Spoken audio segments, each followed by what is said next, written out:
Narmada Son valley या नर्मदा सोन लीनियमेंट या intercontinental tectonic zone है क्या? ये सब किस चीज को डिफाइन करते हैं? मैंने बहुत पहले आपको एक चीज क्या कही थी कि there is something called as order, है ना?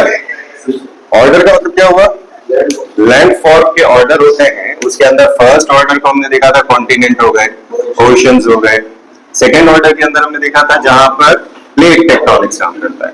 और ये वाली चीज मैंने आपसे बोली थी कि एमपी के अंदर हमारे पास सबसे इंपॉर्टेंट एलिमेंट कौन सा आता है? तो नर्मदा सोन। तो ये सेकेंड ऑर्डर का पार्ट होता है। सबसे पहली चीज इसकी क्लासिफिकेशन में बोला जाता है रिफ्ट वैली, इसी के निकला है ना जो ये सेकेंड ऑर्डर है प्लेट टेक्टोनिक्स का। It is going to cause rift valley. अब रिफ्ट वैली का स्ट्रक्चर किस तरह से होता है? जब हमारे पास डाइवर्जेंट फोर्स लगता है, डाइवर्जेंट, तो प्लेट हटती है, दूर होती है, तो गड्ढा बन जाता है। अब ये गड्ढा बहुत लंबा होता है, वैली के शेप में होता है। सो समवॉट इस तरह से ये फट गया, क्या बन गया बीच में? वैली। अब फोर्स कैसा लग रहा है?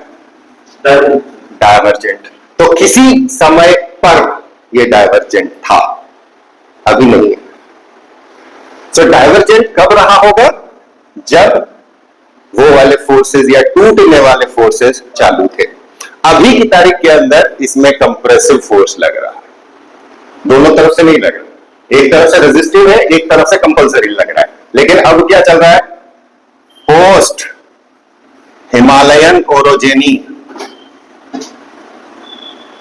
यानी हिमालय पर्वत के उठने के बाद में इस हिस्से के ऊपर कन्वर्जेंस है। तो क्या निकला?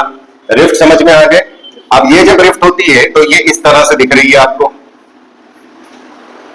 अगर मैं ऐसे ही क्रॉस सेक्शन मार दूं, ये वाला हिस्सा जो कल भी मैंने बात करी थी, ये क्रैबन है, और ये वाला हिस्सा होस्ट है।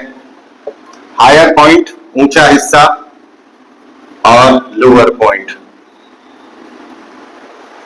अब ये सिंगल साइड से भी हो सकता है, ऐसा भी हो सकता है, ऐसा भी हो सकता है। नाउ अगला कंसेप्ट यहीं पर एक और आ जाएगा आपके पास कि इसकी लोकेशन या इसका एक्सटेंट क्या है। पहला क्वेश्चन मेरा क्या समझ में आ गया? क्या है ये? Rift valley. दूसरा इसी से निकलता है इंटरकॉन्टिनेंटल टेक्टोनिक जोन। अब पूरा इंडिया एक सब कॉन्टिनेंट के तौर के ऊपर अगर हम देखते हैं